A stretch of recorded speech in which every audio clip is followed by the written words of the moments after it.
Hey everyone, Hans here. Hope everyone's doing well. Today, a bit of a talk about the white positive sphere and a word of warning, I suppose. A bit of a severe topic, but an important one nonetheless. So, where to begin? I guess for those who don't quite know it yet, white positive sphere is the sphere, not a movement, not a group, a sphere where many groups are sharing a common goal, is to do right for the world and for white people. Europeans, Hyperboreans, as we like to say, the friends and I that I have. The thing with the white positive sphere is that it's kind of fresh in the sense that there are still many people that come to it right now to find a place of belonging. They may have just left, some kind of ideology behind, political ideology, economic ideology, left a certain organized religious group or many, completely sick of all these broken vehicles that are supposed to save their families, save themselves, and save the people in general, the extended family they care about.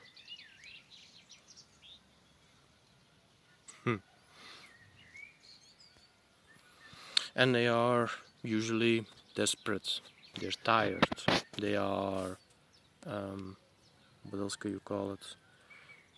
They're desperate, they're tired, they may be a little bit in despair, they may be a bit melancholic, a little bit depressed. They just want to, and unfortunately, that attracts very deranged people too. Not the white positive sphere does, it's the hurt people that show up in the white positive sphere that attracts deranged characters and just regular scoundrels. Why? Why would a place that's all about caring and loving attract such vile people? Answer is simple.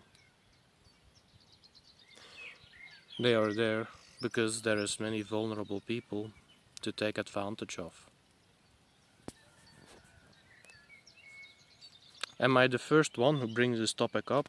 I think so, actually. I hope I'm wrong. And I hope that if it has been handled before, that it has been done with care, and that it is still a topic that is ongoing. This should be all present for a long, long time, that we talk about this, and be honest enough when we have been taken advantage of so we can warn other good people, hopefully. That is what I intend to do here. So, regular charlatans, thieves, who try to leech money, and let's start there. The ones who are here for money, so to say, in the white positive sphere, who just want to rip everyone off and then just leave and go live in a castle somewhere. That is something that I've already more or less already addressed. The best thing you can do there is just be careful who you give your money to, and put these people to the test. Question them all the time. The fear, uh, the truth fears no questioning, as that goes, right? I think so. There is something more hideous out there, though. Characters more vile. They are the narcissists, the sociopaths. Psychopaths, maybe? I haven't seen that. I hope I never will. But in the white positive sphere. But if it comes to that, I think they would be. Oh well, no, I'm not gonna make such guesses. It's just something to be wary of. So why would a narcissist slash, well, they're not exactly the same thing, but I'm gonna go with those two. Why would those two types care to come in? Well, first thing you need to know, I suppose, about them is they have frail egos. They have very low self-esteem usually, but at the same time they have this ridiculous ego. It's their coping mechanism, if you will.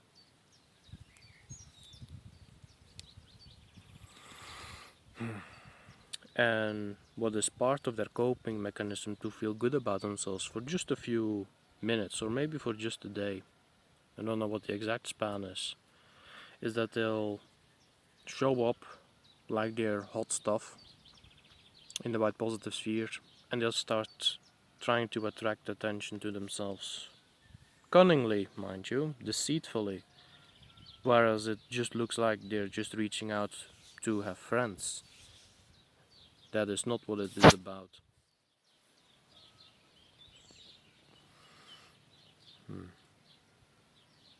Now, that is not to sow distrust, it's not to sow the paranoia or what have you. No. And it's also in those early stages that they're not really that harmful. That's only later on. But in the beginning, I think the best thing you can always do against those types, let's say show up in the white positive sphere, some kind of sociopath or narcissist, they'll immediately, or not necessarily immediately, but after a short while, they'll start boasting about themselves. And they want 2 to 3 things out of that. Basically emotions, 3 emotions. They want pity, they want adoration, and they want you, or they want others to fear them a little bit. Not like, I run away, because that's too much. No, just the slight fear of, ooh, this looks like a dude or a dudette you don't want to mess with. That kind of fear, I guess. A nervosity, maybe. A slight nervosity. Yeah. That comes from the awareness of the tales that they say about themselves. I wrestled bears, or I can bench press, I don't know, 500 kilos like Eddie Hall with one hand. Okay, that's too much. That's not deceitful or cunning. That's just stupid. That's the stupid sociopaths and narcissists to say that. uh, yeah, and they'll try to impress vulnerable people that come into the white positive sphere that way. And they'll be friendly, and they will actually do things that are helpful, believe it or not. Together, of course, with those that truly care. They need that mirror, I suppose. And yeah, they can do it for a long, long time. In the long run, however, they will start trying to lure people away from the white positive sphere. While still saying that, no, you're still in it. But that is not a reality at some point anymore. They'll try to get people to abandon their personal loyalties to others. Even to the gods, if you will. I've seen it. Now what does that mean, Hans? Okay, let me explain. They'll create such a persona around themselves, which is not the real them, by the way. The conquering hero, the fantastic accountant, the zealous, fanatical, righteous priest, whatever. Anything that makes other people follow them. And they'll try to get stuff out of people then eventually. All about the ego, right? So they try to get people to work for them, trust them enough that they start sending them money. They start what else is it?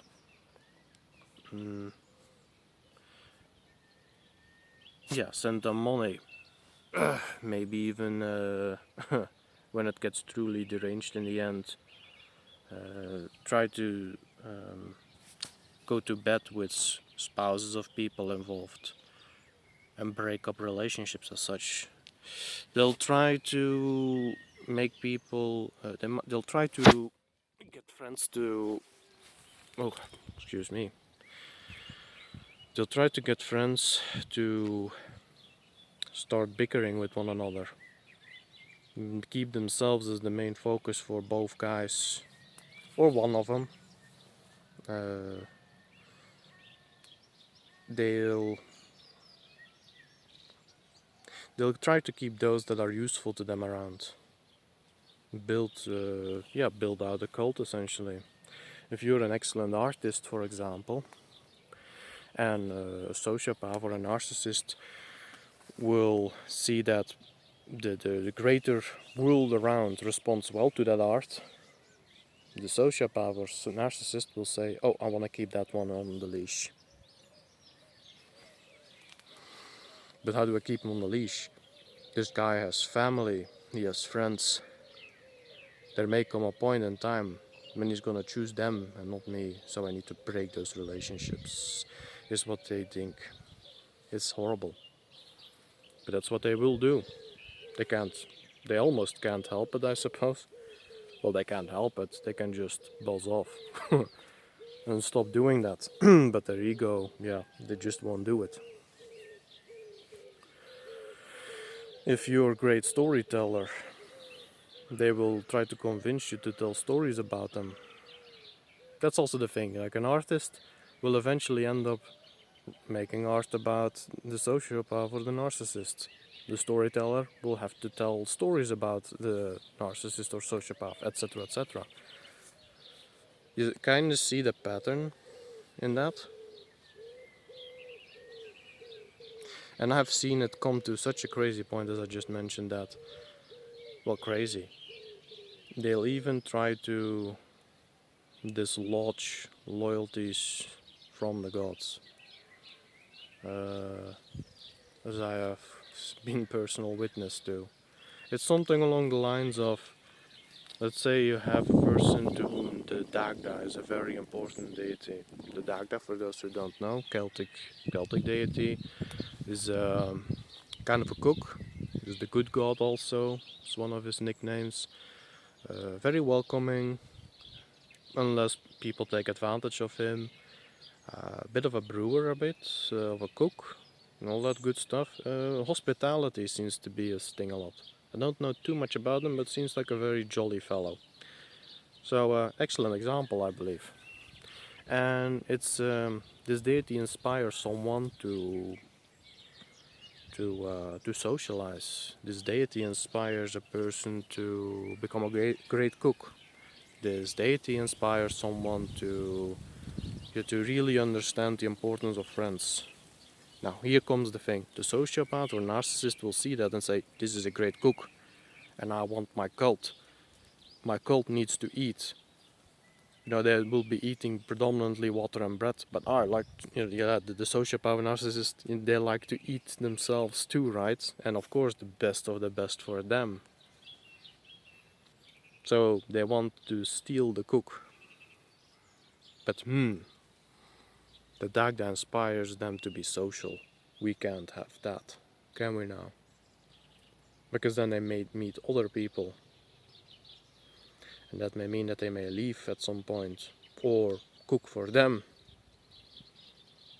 And that is something the ego of the narcissist or sociopath just cannot allow.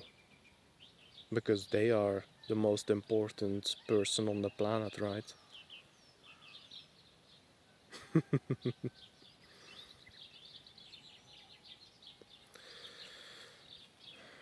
So they'll actually try to say, oh well, the Dagda, is an interesting god. They will say that. It's a good god, interesting, and they may actually know a thing or two about the lore and what have you.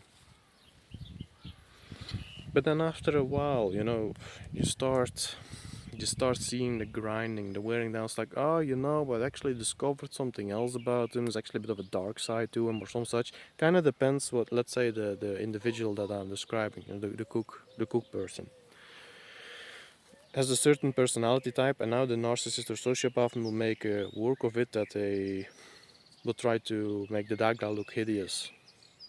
Oh, the Dagda is actually kind of a monster. Too, and maybe you don't want to focus too much on him. I mean, I'm saying it for your good, dude. Clever, cunning. and yet always deceitful and in service of themselves, right? Good person, maybe they're like, oh, I didn't know. Wow, all kinds of terrible things then get said. And the cook is like, okay, fine, I guess I'll look somewhere else. It's like, hey, don't worry about it. Then the sociopath or narcissist will say, come, we'll figure it out eventually. Now the loyalty or the bond or the inspiration there between that person and that deity is crumbling. And if it's in worst case scenario it is gone, the cook is going to be probably become a minion of the narcissist, because they are so great and they are so wonderful, and there's nothing bad about them, and even the bad things about them are actually kind of okay, right? It's also a thing.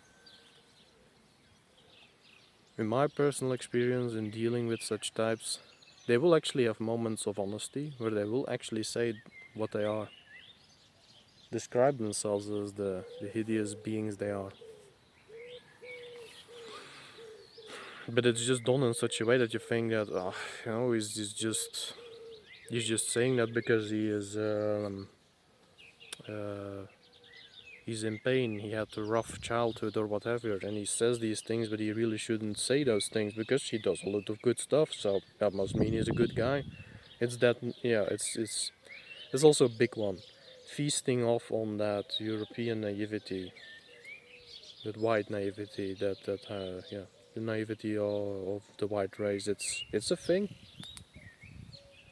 And guess what? If you're one of those saying that you don't have that, you're probably the biggest naive person of us all. We're definitely up there. And there is no shame in that, mind you. It actually comes from our good nature, that we care about the world. Naivety is a trait of good hearts. You just got to be able to recognize that, and then you'll be far less keen to be a victim of it.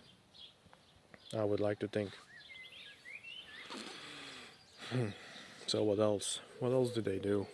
Well, yeah, and they'll try to create minions out of everyone, right? The particularly psychologically vulnerable, emotionally vulnerable, and what have you, who will succumb to there's actually also a mixture of abuses, physical abuse, insults, all of that stuff. You know what? There's one more point before that. They'll try to get our people also at the lowest points. This is also something from personal experience. Is that on two separate occasions, the narcissists that I had to deal with, he thinks I didn't notice, but unfortunately, Hans is always wary, even if he is wary, weary. Is It had to do with two separate occasions, two separate jobs too, actually. One job was psychologically very draining for me. I absolutely disliked it. It sickened me, and how do you describe? Yeah, it just emotionally very no, not emotionally, psychologically very draining. It was soul crushing work. Yeah, let's go with that. It was soul crushing job, not even work, just a job. And one evening, I remember coming home after a 12-hour shift, and unempathic. That's also a big thing with sociopaths and narcissists. Unempathic as he was, no compassion whatsoever. The guy starts laying into me, knowing full well that that job was getting at me. I was into it a few months already at that point. So, yeah, again, patience. They are patient.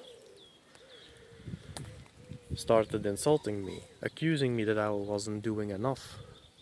That I was enough for our people, mind you. I was not doing enough research. I wasn't making enough writings, that sort of thing. First and foremost, I think personally for me, what saved me from becoming a millionaire is just I've got a strong, I tend to think that I've got quite a strong personality myself. Intimidating me that takes skill. I like to think. Maybe that's a bit of arrogance on my part. I don't know. All I can tell is what he was trying to do wasn't working on him, on me. So yeah, and trying eventually to just get me to do stuff, and I basically at the time said that's and it also comes with this whole and I'm your friend, but screw you and blah blah blah and I thought to myself, oh, is that this is also an important one, recognizing what a friend truly is. Because they will use that, it's like, oh, I'm your friend, I'm your buddy, I'm the best guy around here, just remember that while I'm chewing you out. I just figure, well, some friend you are in this moment. I was actually still giving him the favor of the doubt, naive as I was. Well, naive as I am, still got some of that in me. I'm making no pretenses there. And I actually tried to do a bit more, but it was, yeah. Eventually, in the long run, I tried to do more, but at some point, I just couldn't. You just have so much energy. So, and here is the funny bit, maybe for some. I stopped with the job. Mind you, it was quite well decently paid, I suppose. It wasn't going to make me rich, but I do not need much, so I can get by pretty well with little. And yeah, for a while there, I just lived off what I had.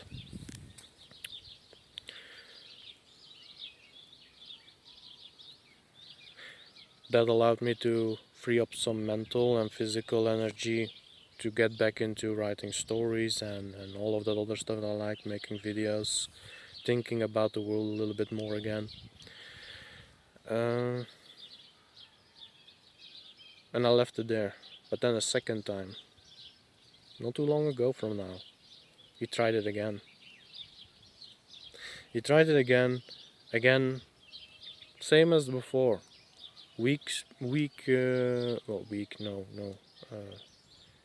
I was at a very vulnerable spot. But this time it was physical energy, so actually it was better off than the last time.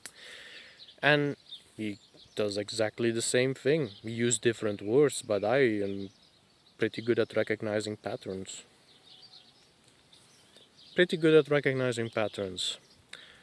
And it was exactly the same treatment. Although really, he was really frustrated. Downright started to insult me. Started to try to guilt me. When you think about it, it's someone who is very vulnerable will fall for that. White guilt, right? He also doesn't like the lexicon a lot, actually. I wonder why.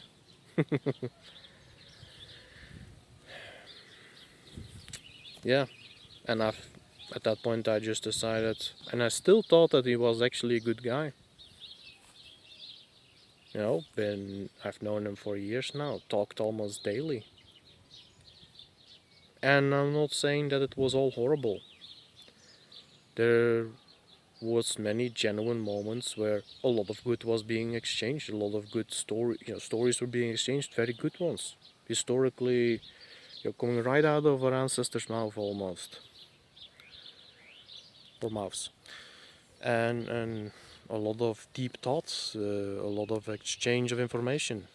But I guess he is good at it because that's sort of his thing that he needs to know.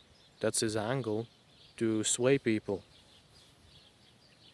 Because it's then just unfortunate that it's for him it's unfortunate that I do not take any crap. Let's put it like that. It's not very poetic, but so be it. And he got frustrated with that because he was failing. He was failing, and his ego was making him frustrated, to sway someone that might have actually been a challenge. That might have been the big deal. Hans was a challenge to him. Here is someone that is a little bit more difficult than most people. It's not that I'm special. I think I was just lucky through life in that sense. Lucky to, well, let's not get into that. That doesn't matter in the bigger scale of this topic. But yeah, the guilting, insults, straight up insults, the frustration and the anger, and just the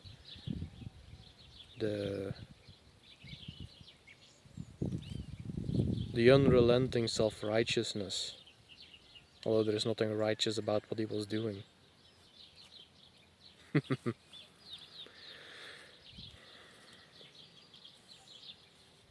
he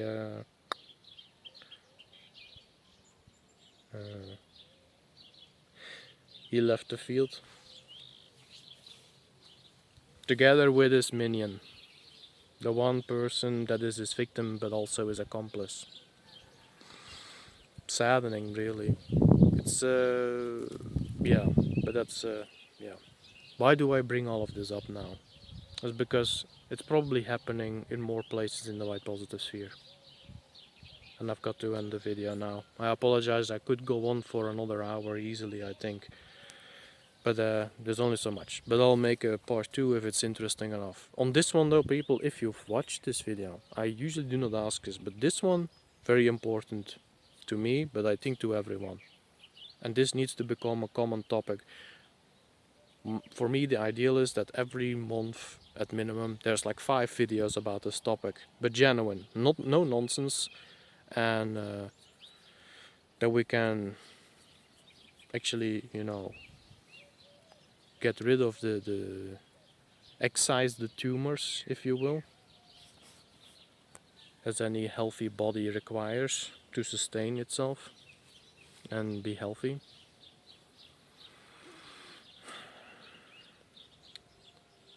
So yeah, now I lost my track of mind a bit. Apologies. Just trying to say too much at once, I suppose. So yeah, let's put it like this. I'm gonna finish for now. Yeah, let's do that. Otherwise it's just gonna be a ramble. These are guys that were, in my eyes, some people I trusted. Very good. I'm gonna end with a bit on a personal note, I guess. Hoodwinking me for a few years now, up until a short while ago. Did all of those last few years mean nothing? My answer is no. Because I've learned a lot. And I think for everyone in the white positive sphere who has to deal with this, who suddenly may have who starts questioning others, unrelenting, and just stands by themselves, has the self-respect to demand from the world around them, from people around them, that hey, I matter. This is the white positive sphere. Here we treat people well. Everyone who is of good nature, who is well intentioned, who wants to do the right thing, deserves a good treatment for that. Anyone else is welcome to leave. It's welcome to be invited somewhere else, I suppose.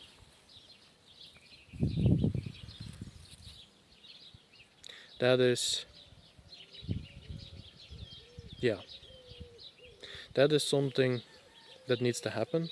And the importance of why I bring all of this up is that, that we can start with doing that.